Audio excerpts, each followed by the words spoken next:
What's up, everybody? This is the Sports League Podcast, back for another week. I'm your host, Alex Leak, and we got a special guest back on the show for a third time, former Ravens and Vikings wide receiver, Qadry Ismail. Qadry, great to have you back on. Thanks for having me on, Alex. Yeah, it's always great to have you on. And for those that don't know, Qadry is a 10-year NFL wide receiver.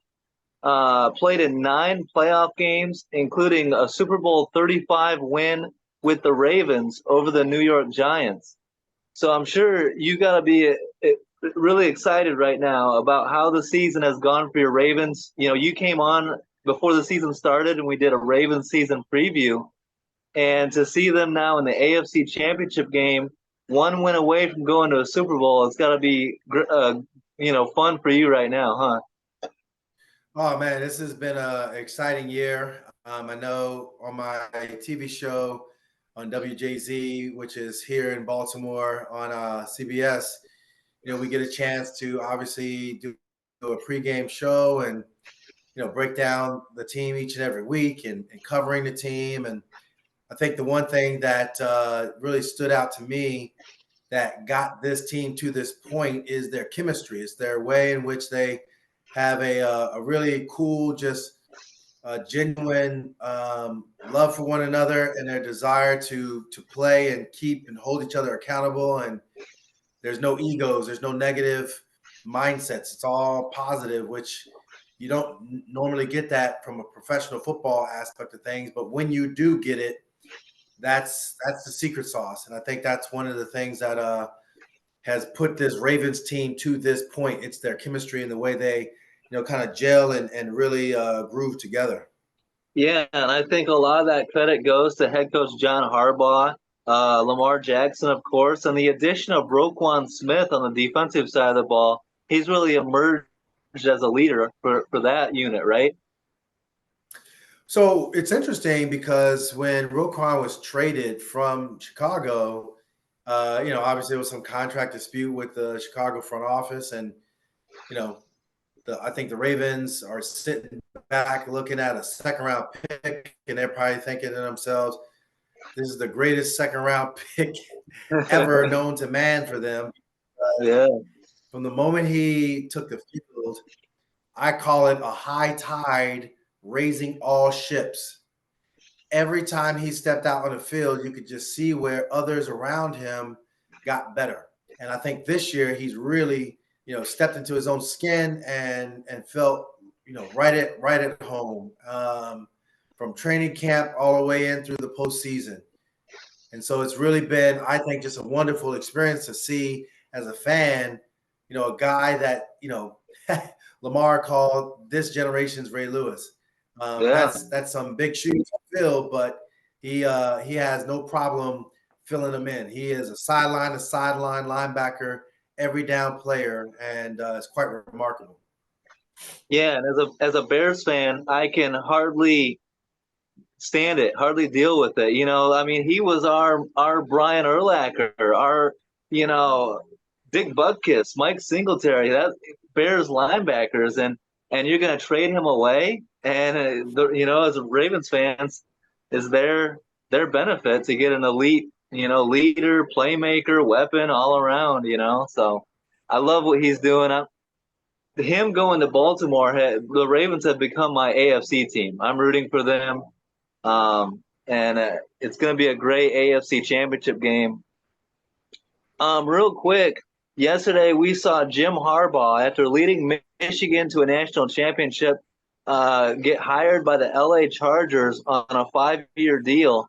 What do you think about that move? Charger fans have to be excited, and that has to be great for Justin Herbert to get a proven quarterback developer, a great offensive guy like Jim Harbaugh, right? Yeah, I mean it's weird though because I think the talk is having Greg Roman be his offensive coordinator, and so from an offensive coordinator standpoint, I don't think it's necessarily bad. Obviously, he was here in Baltimore, but Justin Herbert is no Lamar Jackson when it comes to his dual threat capabilities. He's just a gunslinger, and I think that's his asset, and obviously he's one of the league's highest paid quarterbacks. But I'm curious because one of the reasons why Greg Roman had to be let go from here is that he is a dominant run offensive guru, but he doesn't have a counterpunch. He doesn't know how to develop the passing attack to complement what his strengths are. So I think in that regards, it's just I don't know. It's interesting how the bigger picture is. Hey, here is Greg Roman, and now all of a sudden they're going to fit him into, I guess, a college system that is not going to be a pro system, but you got a pro quarterback that's more traditional in his approach than what you would see, say, with Colin Kaepernick when Jim was at the 49ers and had Greg Roman, and then obviously now the Yeah. former being with the Baltimore Ravens as their offensive coordinator. Yeah, I think that if the Chargers do establish a running game, that could help Justin Herbert, and we'll see, I guess, surround him with weapons and hope that he stays healthy and who knows, but they could, get better in the running game. We'll see how that goes, but uh I wanted Jim Harbaugh in Chicago. I keep going back to the Bears. Why are you going to run it back with Matt Eberflus when Jim Harbaugh's available and he wants to come to Chicago, right? So frustrations from a Bears fan. I tell you what, you guys are long-suffering fans for sure. I mean, there is a passionate fan base that you have. I grew up obviously desiring to play in the NFL, and the '84 Bears was one of the great inspirations. My first NFL touchdown was with the great Jim McMahon, and you know, uh, I remember hanging out in training camp when I was with the New Orleans Saints with Walter Payton, rest his soul, and yeah, man, I obviously I played for the Vikings, so met the Bears twice a year for those 4 seasons. So a lot of good history with the Bears organization and going up against the Bears, but a lot of fun as well. Yeah, yeah. Um, so we also saw the Panthers hire former Bucks OC Dave Canellis as head coach. Do you think that's a good move for Bryce Young? We can hope so. I guess if you look at the fact that Canellis, what was he? I guess he would. I wonder what was his role. I should say. I don't know. But I wonder what his role was with Tom Brady and all that. But you saw clearly with Baker Yeah, Mayfield, Baker had kind of a resurgence in his career. And now they're, saying that, hey, we want him back and we want to, obviously keep him in the conversation of us being, a Baker Mayfield led team. So with that said, Canellis, if he can withstand some of the meddling of the owner, yeah. Tepper, I think that's one of the things that's frustrated a lot of Lions, but a lot of Carolina Panther fans. And if they don't get anything, some drinks spilt on them, they should be all right. That was funny. That was crazy when he did that. Mm-hmm. Um, and I like the move promoting Dan Morgan to GM. I think that he's a good fit there, a former player there, and I think they're in good hands. Like you said, as long as the owner kind of stays out of the way and lets the GM and head coach do their thing, right? So Yeah, it's football guys. I mean, it's football guys got to do football things. I think in this line of work, billionaires are used to being, in control and, this decision or that decision is going to help us increase our profits or, this business or that business wasn't the greatest. So now here's what we're going to do to change it up. Oh man, it's all about me. I'm a genius, but yeah, life in the NFL doesn't work that way. It's the ultimate meritocracy, so you got to earn everything. And then when it comes to the X's and O's, and unless there is the script out there that says, hey, this is your year, we're going to give you everything. But outside of that, you got to draft guys. You got to have a good, cohesive staff and foster that environment. You can't be living by fear. You got to be living by encouragement and, being able to have relationships that push buttons to help guys be the most that they can possibly be. So it trickles on to the football field and that culture, that mindset. But the ownership is kind of, thinking that this is just a commodity-based business. To a small degree, it might seem like that on paper, but to a large degree, this is a people connecting business because, ultimately you want Bryce Young to feel like, hey, I got all the support around me. Yeah. My voice is being heard, and you want that feeling of we're going out there to try to win, and we're going to do whatever we can and put whatever resources together to win. Yeah, and a big year for Bryce Young, year two, and so I'm rooting for him. I hope that they get it turned around, and I think he was in a bad position year one. It didn't work out with Frank Reich. The owner was super involved, and hopefully they can steady the ship in year two and give them a much better shot to be competitive in some games. Um, Falcons also hired Raheem Morris, the former Rams defensive coordinator. There was a lot of talk about Bill Belichick going to Atlanta. They end up going with Raheem Morris. Do you like that move? And I saw you had a tweet about, kind of trying to speak into existence Bill Belichick to the Commanders, right? Well, so my guy Skeptigoat, who Skep, he and I, we kind of have some similar thoughts when it comes to the Ravens, and obviously Mike McDonald being the Ravens defensive coordinator, who young dude, 6 years old, I believe, and just had a phenomenal year. Led the league in turnovers, sacks, and points allowed, and that's incredible. Yeah. Well, I'm in NFL history to the point of Raheem Morris. I think it fits for him in Atlanta. He's a young coach himself, former Bucs head coach. I think he's learned an awful lot, and I think it's great to have an opportunity for him to get another chance to sit at the table of head coaches. I think at the same time, when it comes to the Commanders, yeah, sure, I think they should go ahead and go with Bill Belichick. Because that way Mike McDonald will have another year, an opportunity to grow and learn and what it is to be a head coach, but then also continue his dominant ways as the defensive coordinator for the Ravens. So it's a selfish move. Yeah, and we'll see. I hope Bill Belichick does get hired somewhere. Speaking to Atlanta, we've had conversations on this podcast. I think the missing piece in Atlanta is obviously the quarterback position. You got Bijan Robinson, Kyle Pitts, Drake London, weapons all over that offense. If the Bears aren't going to keep Justin Fields, I think the best fit in the NFL for Justin Fields would be the Atlanta Falcons. Do you see that as a potential match? Well, I'm laughing because then I guess Arthur Blank is going to be like, well, we feel like Ritter is the guy. And somehow, some way, if there's another great quarterback that we can potentially get, like, why get him? I think Yeah. he's probably wishing he walked back those comments and just the decision to be so glib about not wanting to make somewhat of an offer and try to get Lamar Jackson. But yeah, Never made I think anything. Yeah. would be an awesome choice to do his thing in Atlanta. Oh my gosh, I mean, you're playing in a dome, so you're gonna have nothing to worry about as far as things coming off Lake Michigan. Yeah. And then at the same time, from a talent standpoint, you're right. You don't have to be person that got to do it all. You got help around you, so that'd be cool. Yeah. Yeah. Kind of if the Bears aren't going to keep him, that's a situation that I'd be rooting for.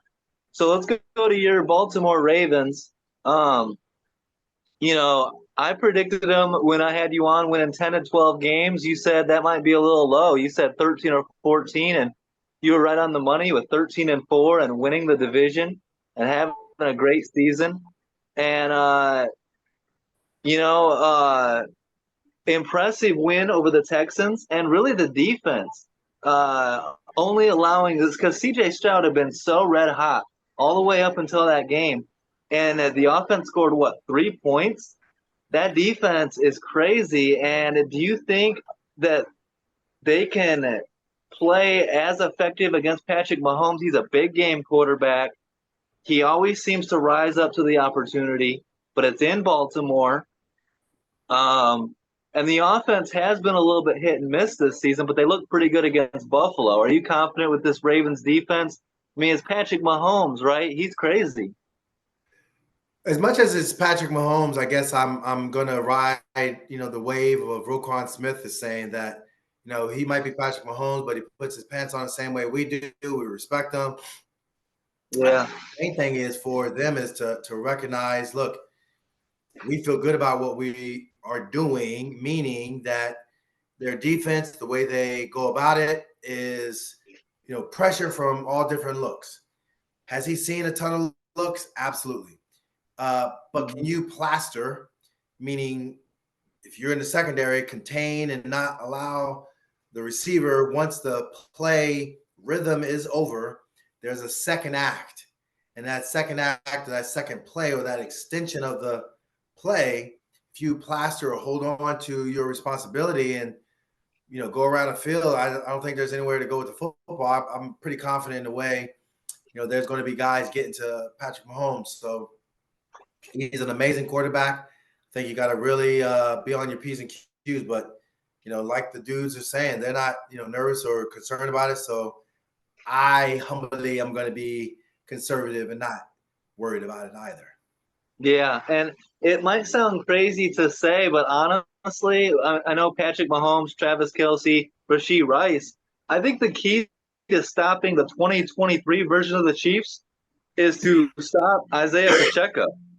He's been running pretty well lately, and if you can stop him and then force him to be one-dimensional and get pressure on Mahomes, I think that could be a big recipe for a win. Don't you? Do you agree with that?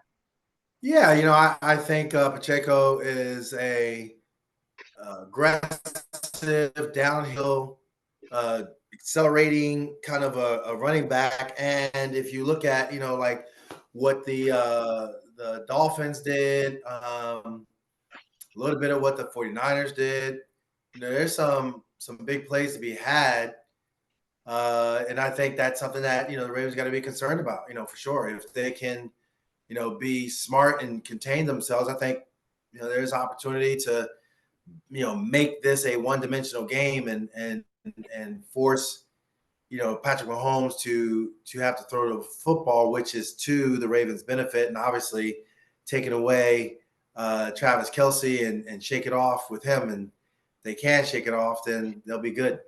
Yeah, and it is crazy. I mean, to the Ravens' credit, in the biggest games they've played this year have been absolute statement wins. You talk about a 38-6 win over the Lions, 37-3 over Seattle, uh 33-19 over the Niners, 56-19 over the Dolphins. The Ravens seem to play their best football in the biggest games, and I'm excited. I'm rooting for the Ravens, and I hope that they deliver. I think they will. They got the talent to do it, and they just seem to step up in the big games, right? Especially this year.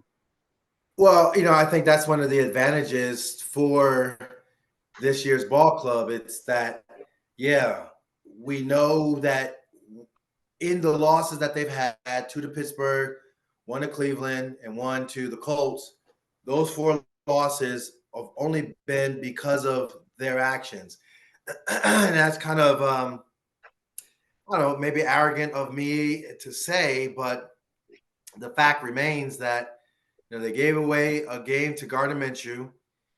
The Steelers game, they had 7 drop passes as receivers.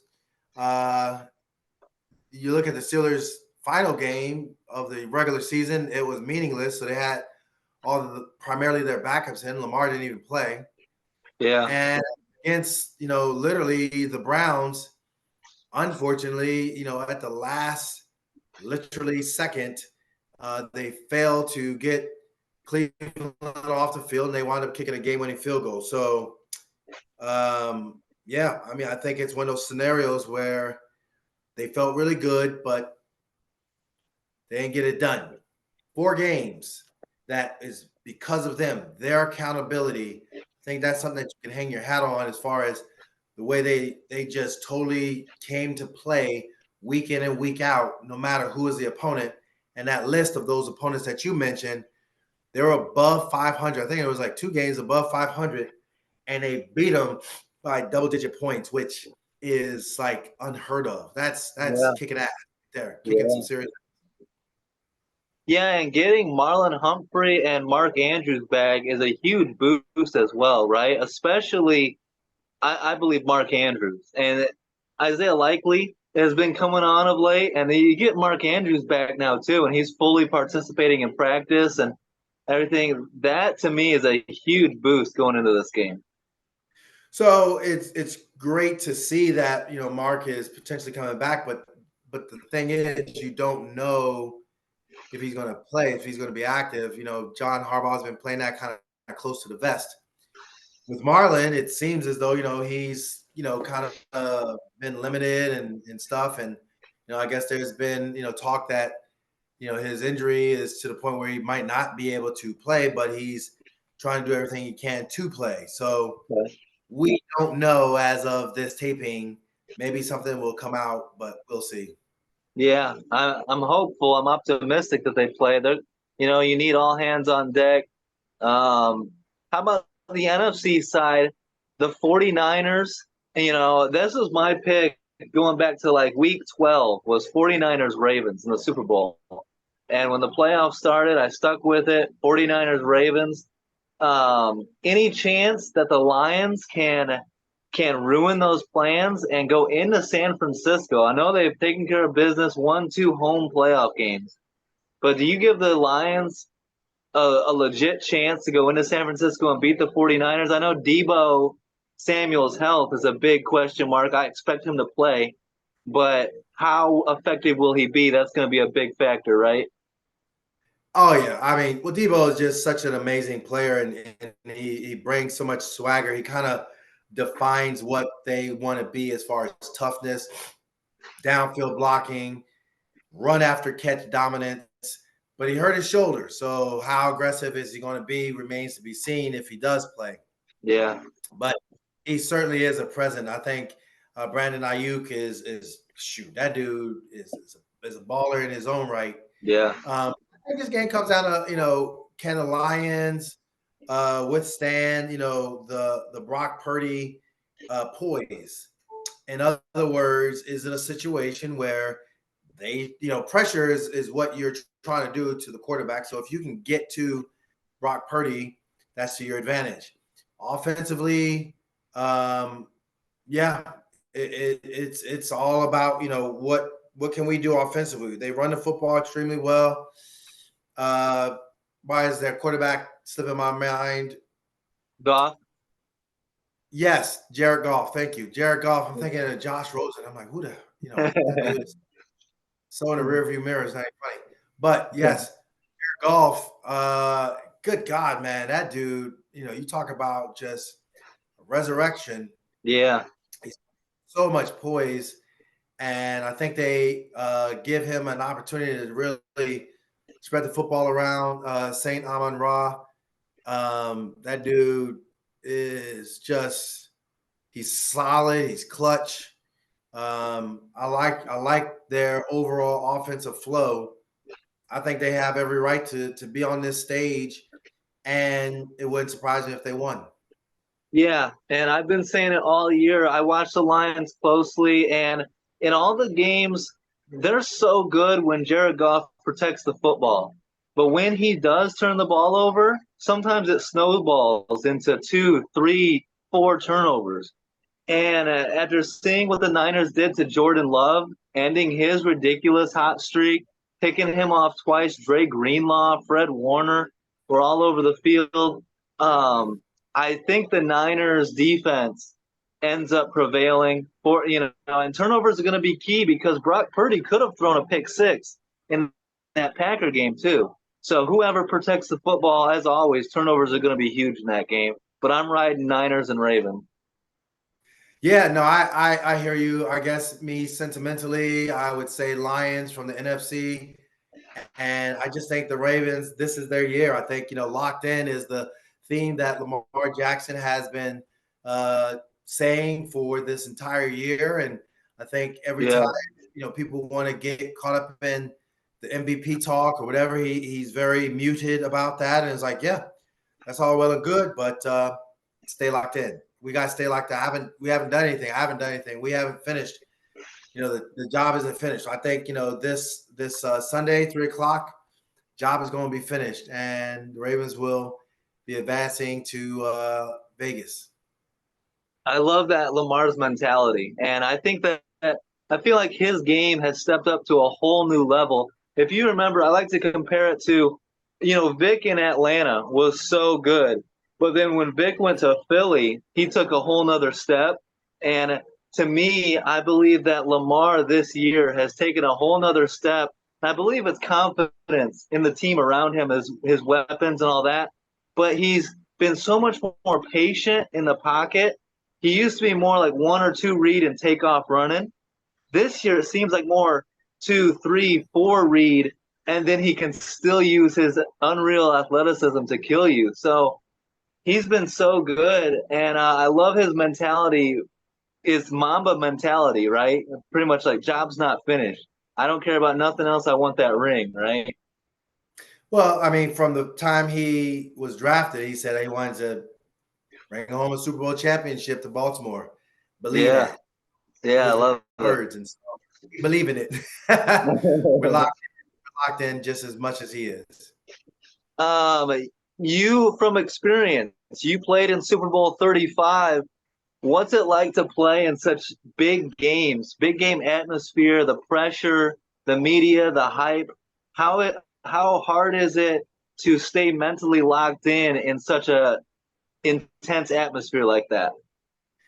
It's so funny because all you do is just think about what is it that I need to do to be successful on what I can control on this particular play in this particular moment. And so in the Super Bowl, I didn't allow myself to get outside of who I was and just maintain, my poise. And, you know, obviously we had the greatest defense to ever step out in the football field. No offense to Yeah. your Bears. But yeah, I think for us, it was just, go out there and play like the way we know we're capable of playing. 34-7. We hoisted up the Lombardi. Yeah, that was awesome. And yeah, I remember that Super Bowl. That was a lot of fun. I remember the back-to-back kick return touchdowns. That was crazy. And Ray Lewis, man, and that's such high praise for Roquan Smith because Ray Lewis, one of the meanest and nastiest and most intense football players I can ever remember. So it's crazy. Yeah, no, it's just so funny. I mean, there's so many parallels, with the 2000 team and the current team when it comes to the defense. Just doing some historic type stuff. They did not give up collectively 1,000 yards rushing in the season. Think about that. Collectively, 1,000 yards rushing, and there was a murderer's row of Yeah, running backs in our conference. We were in the AFC Central at the time, which they reconfigured. But we had an Eddie George in his prime. You had a Corey Dillon in his prime. You had a Fred Taylor in his prime. You had a Jerome Bettis in his prime. Uh, and gosh, it's so funny because I'm like, who is with Cleveland? But some running backs that were just like I said, a murderer's row, and they were amazing. To shut all of that down and yeah. not collectively give up 1,000 total yards. It's just unreal. I'm like, whoo, that's amazing. Yeah, very impressive and just great accomplishments. And yeah, it is a great parallel to this year's team and how dominant they've been. And you know, this AFC or this conference championship weekend is going to be so much fun, so much good football. I can't wait to sit back and watch it all and enjoy the great games. Um, how are things going with missile training? Everything going well there?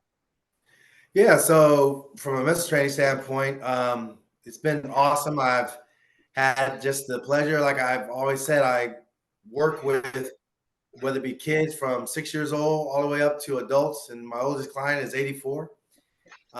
Just finished off another night of busy, awesome training and getting people to move correctly. I mean, that's the bottom line. So yeah, been a lot of fun, and got my virtual sessions lined up as well. so funny with my virtual session. The one young man, he's a college student and has really been dedicated to helping himself move. And he has, he texted me, he's like, yeah, coach, we're going to have to figure out our schedule this weekend just because of the Ravens games. So good luck to your Ravens. He's a New England Patriots fan, which I hold against him. But at the same time, some love as far as like, hey, good luck with what's going on with the Ravens. So Yeah, that's awesome. Well, great to have you on as always, man. Best of luck going forward. Best of luck to your Ravens, and love to have you on again soon. Really appreciate it every time. thank you, bro. I appreciate you having me coming on, and absolutely, I enjoy coming back, and we'll if the Ravens win it, we'll have to do a post Super Bowl recap. How about that? Yeah, and my co-host Amanda was sad that she couldn't make this one, so she would love that. She'd love to talk with you. So, awesome. Great to have you on, and best of luck. Go Ravens. Go 49ers. It's going to be a hell of a weekend. Appreciate all the support, guys. Don't forget to like, subscribe, leave a comment. Have a great week, guys, and peace out.